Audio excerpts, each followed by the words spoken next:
I did win the roll. I wasn't 100% sure. What do you think about going first or second? I chose second, but I think you probably want to go first. I think kind of the dynamic of the matchup is that you're trying to like get through my defenses because my offense is going to be pretty consistent. yeah, And so I think you want a little bit more setup. The Tuffnut deck can't really take advantage of going second a whole lot either. So I that's think I fair. probably would have chosen to go first. That makes sense. I think that the the big issue that like I also noticed right away is this like just the lack of intimidates. Like Mm-hmm. that's definitely going to be a problem for sure. Um, I considered just like also fat decking and like adding in like the Vipoxes too, but I think that um, I went with just like a clean build or a relatively clean build. But Yeah, I cool. think we were talking about it playing the game, but I think probably most of the time your best strategy to win is going to be to stack up a bunch of might tokens and then have a really big intimidate turn. Where you play like a bully tactics, intimidate my whole hand, and do like 15 to 20, if you can get up those numbers. And obviously this deck doesn't have the ability to do that, so you're probably gonna have to do a little bit more creative ways of getting through my defenses. And I was immediately really impressed with the gauntlets of T-Rex. Like they probably provide what, like 10 value over the game if I had to guess. Yeah, they're really good. And already on turn 0, we kind of see the dynamic of the matchup showing up a little bit, where I attack on turn 0. Obviously, Tuffnut kind of has to fatigue or fatigue through damage. So Yeah. just getting. And then like there, I just didn't want to block in it with any of those Might Token Reds because like I felt like I needed them to try to push through, and I just like took 2 damage even though I could have blocked it, but like I felt like I was going to need every single red that I needed to try to win. Yeah. No, I definitely think that's kind of the dynamic we're looking for. This hand gives you some pretty good setup, right? You get to put all the Might tokens in play. You get presumably. So I also considered just like attacking with the battered, because like now if I don't draw any way to make Might tokens next turn, then the battered doesn't get the effect, right? What do you But mean? like because it has to have three. It has to Oh, have because you three have to have 3 tokens. Yeah. right. I mean, it still intimidates either way. So like, it does do that a little bit, but like, it still doesn't work otherwise. Yeah. And then here, when you walk with dig in, like I'm just Here you've we undone, see. undone all the work that I've done on this turn, basically, right? Like, Yeah, we see Diggin being like super impressive there. I feel like, obviously combining it with the clash cards, meaning that we can see the top of our deck, see that it's a blue, and know that we're able to pitch this Wrecker Romp is a really big deal, I think.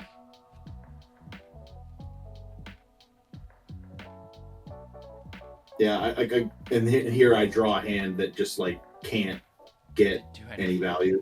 Yeah, well, I mean, it just can't get any value right through the toughness tokens, right? So yeah, that is the weakness of having to play, or of playing these cards as you draw them, right? Is that sometimes the mites can fizzle a little bit. I wonder if maybe what you were supposed to do on turn 0 was, or turn 1 was play a bit more defensive and try and set up some sort of pitch stack, where you, because Kayo's ability kind of lets you do that more easily than some other heroes. Obviously, this deck being a Nimbia deck might make that a little bit more dubious, though. when you're shuffling your constantly, it's pretty difficult to pull that off. But yeah, I think you would probably have to forego the Nimbies for that sort of game plan to work.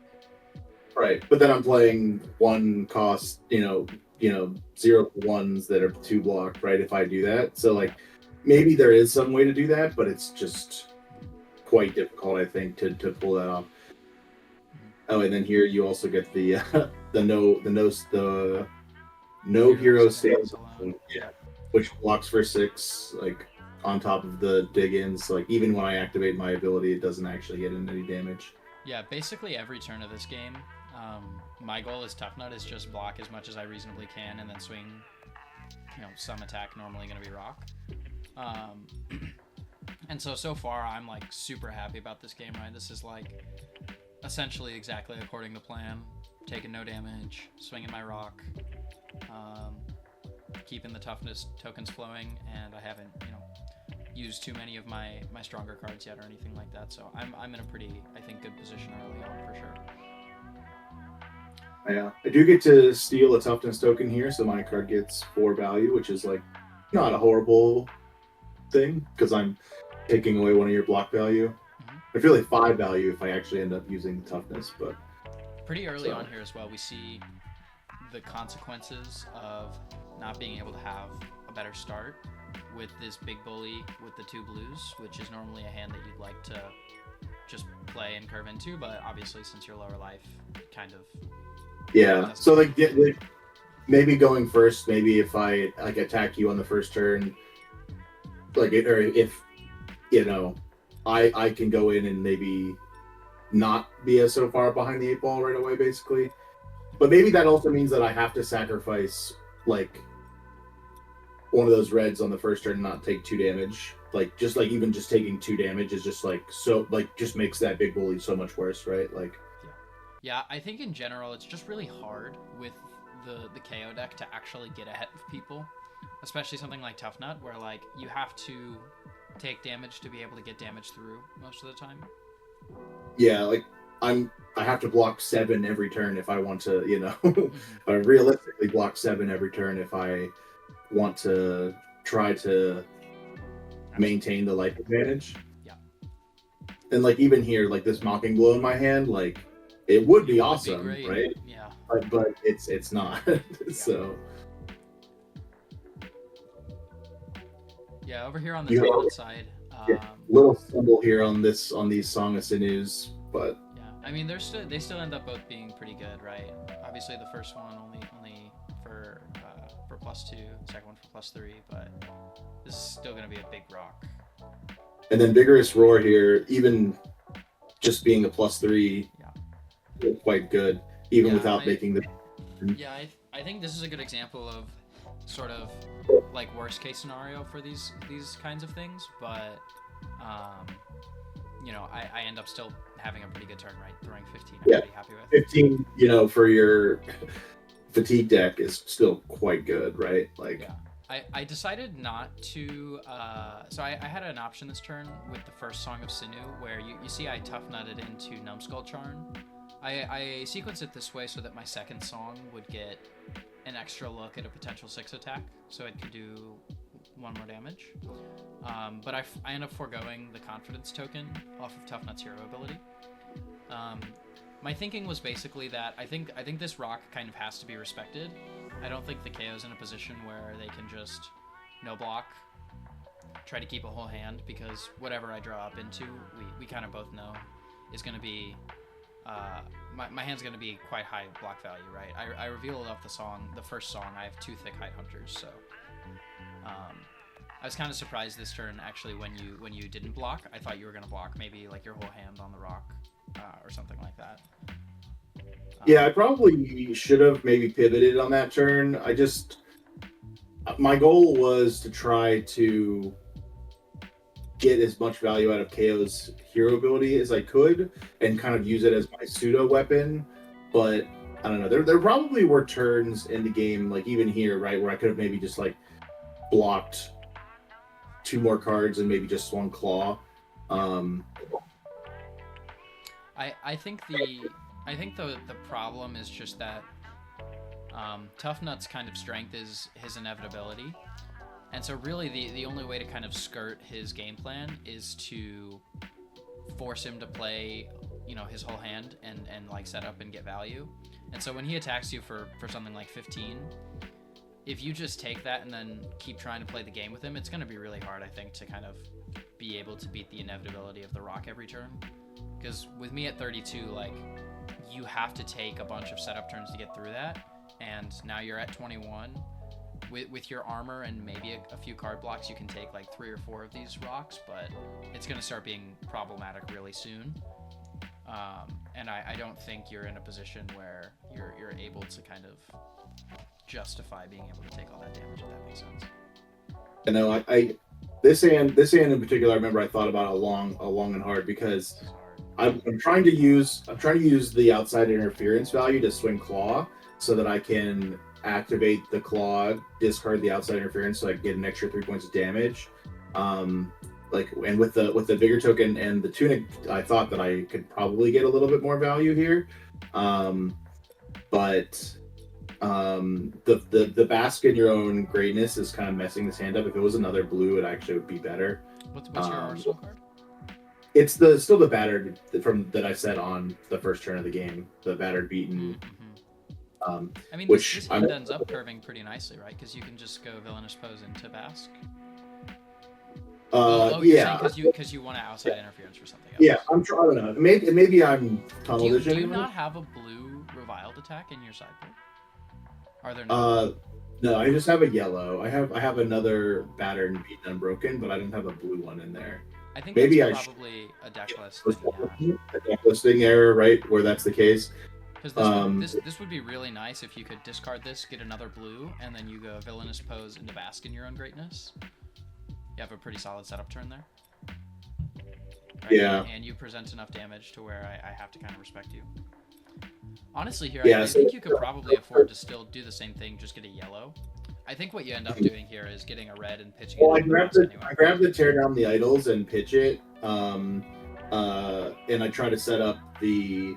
And then I think I roll Scab Skins. This is because I can make 3 might tokens off the Baskin Hero Greatness here.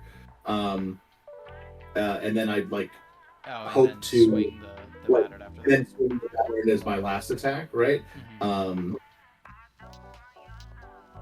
Looks like that's not the play you go with, but I think that would have been an interesting line. That's a nice way to kind of juice some value out of nowhere, especially if I don't play around it. I would have had to roll the... No, yeah, so this does work, right? Because it does make a bigger token on the boo, right? So then I roll the Scab Skins, and then I can pitch... Yeah, this is what you end up doing. Yeah, so I can pitch the tear the idols and then activate Tunic. I guess if I would have grabbed the yellow, I would have been able to make 1 more might token, so maybe that would have been better. Mm-hmm. And then, if you don't block 8 on this, then you're going to have a card intimed, but, I don't know. I'm still getting a decent amount of value. I would have got 1 more might token if I grabbed a yellow here instead of the red. And then I probably would have had to tear down the idols on a better turn where I needed the intimidate against you.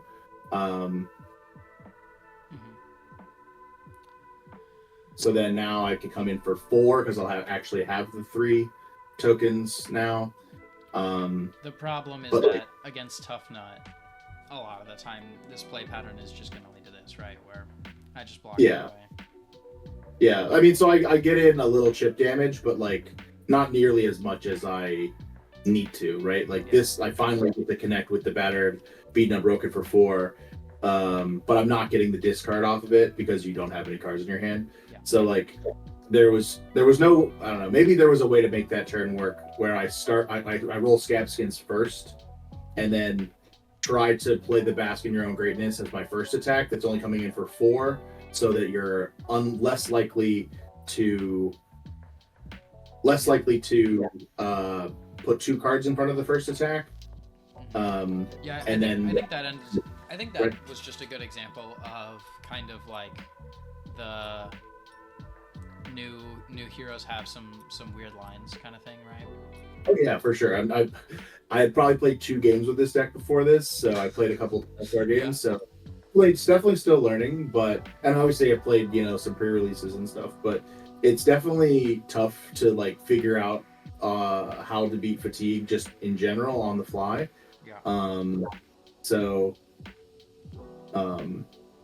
Certainly not fun to try to figure this out. It's awkward too because it's not just fatigue, right? That's my ultimate win condition, but I'm also just kind of beating you down a little bit, right? And then I end up wasting the 2 might tokens anyway because on that turn it was just I don't know. Maybe I'm supposed to take 2 more damage and swing the claw that turn. I actually really like your play. I think one thing that people do too often is they get married to making sure they get the value out of their cards, but you're not always actually in a situation where you can get the most value. For example, here I think the might, like you think you're losing 2 value on the might tokens, but in reality you didn't really have a line that was going to push any damage that turn.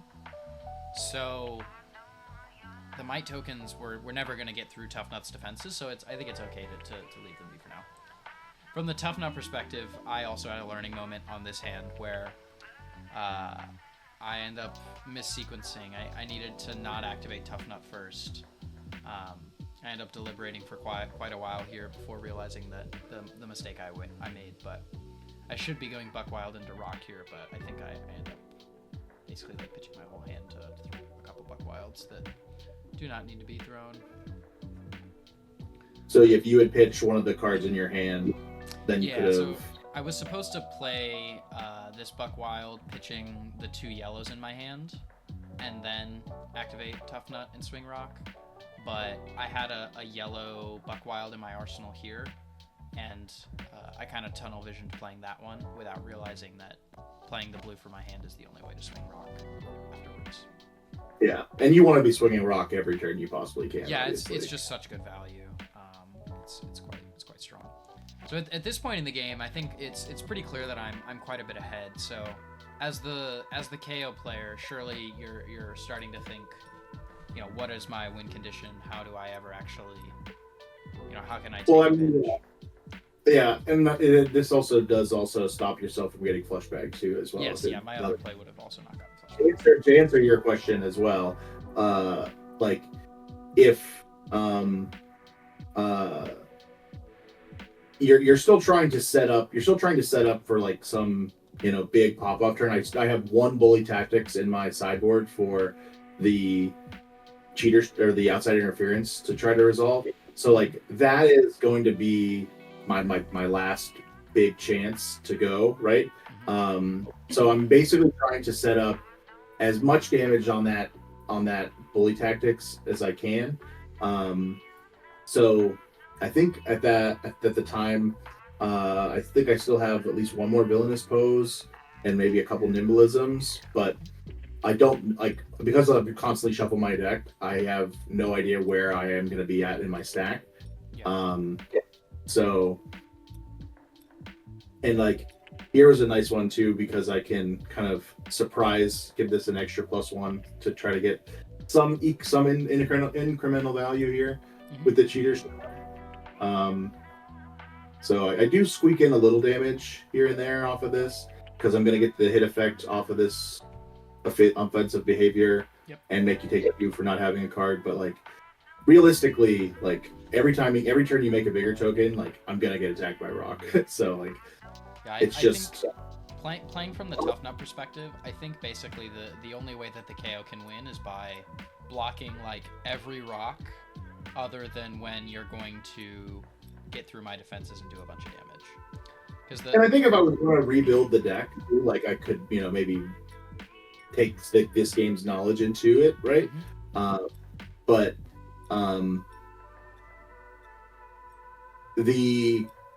this hand has outside interference in it, and it just doesn't really work, right? Like I could play nimbleism, go out, get outside interference, and come in but that's not good enough, right? Like I get +5 damage. It's only attacking for 8. Yeah. So here in my head, I'm like, okay, 8 is not good enough. I have to try to do 15 with that one bully tactics I have. So the other line is I also kind of want to have a hand where I have all the blues, and I think I was a little too married to making sure I got claw value every time I activated outside interference, but maybe here it's good enough. What do you think? If I grabbed the bully tactics right here and just came in with for was it 7? It's not even that good. In my head after making the play, I'm just this doesn't even do enough damage to really get any good value. I think it also need to be the villainous pose on it or well. Yeah, I think what I would have done with this hand is I probably would have blocked with the Mocking Blow, because now we're at the point where we have to give a card every time you rock. So the game is over now, right? Essentially is how it feels. Where it's really hard now because every rock takes cards. So I probably would have blocked with at least the Mocking Blow, and then play maybe even also block with the nimbleism. And then I would have probably just played Bask in Your Own Greatness, used the Vigor tokens, and probably my Tunic to make some mites, and then I would have discarded the outside set bully tactics, and then honestly, I don't know this list super well, but I would probably just like pray for some kind of hand that lets me do a bunch of damage, but it seems like this deck's probably not set up to really be able to do that. So Yeah. I mean, so like here, like I get like a little bit of reprieve, right? Like I don't know, but like I'm gonna at least get a value out of the Bone Breaker, blocked for 4 with this Overcrowded, which is still pretty good. Mm-hmm. Yeah, this blocking sequence actually is really good, right? You go Bone Breaker plus CNC, Overcrowded plus the Petty Theft, but or Steel Victory. No. Yeah. But like, then I'm only coming in for 7 here with my bully tactics, and that's just. I think here you kind of can't even afford to play this bully tactics. I think you just have to play like Claw or something and just kind of pray. That you just have an unfunctioning hand sometime, or I can curl up into a ball, block a bunch, and then try to. I think probably you would have to play. You would have to have a turn where I just rock you or do 7 or something.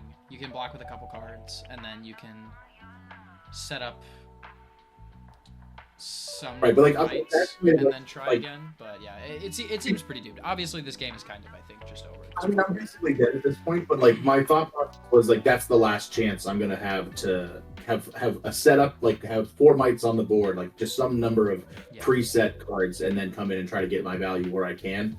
I mean, I'm clearly too far gone at this point. I think also here we see a bit of an issue with the KO deck where you just have a really hard time when you start behind because the deck just doesn't have any like crazy power turns.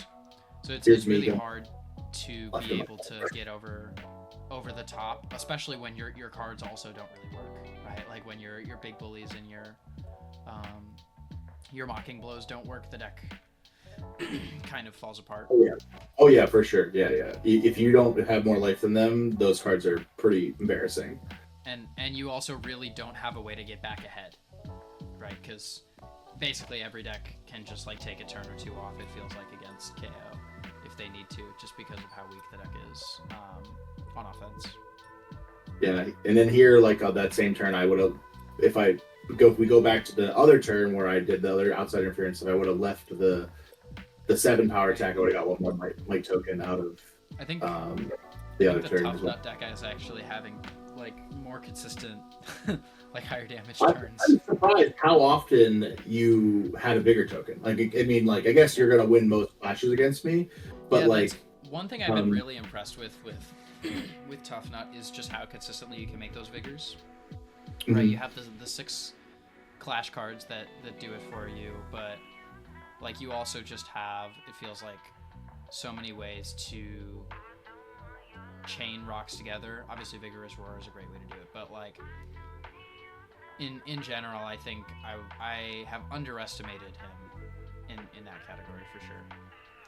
And here we're kind of in this end game where like the game is effectively. We kind of both know what's going on by now. I have to eventually kind of play to my outs that draw some unfunctional hand. And there are some turns here, like when we get into this of like kind of abyss mode here, where like you do just throw 7 and like I get to like poke for a little bit harder, but like in all reality, the game is over at this point. I think you probably had to try and resolve that. I guess I'm always rocking you here, so it just like never matters, obviously.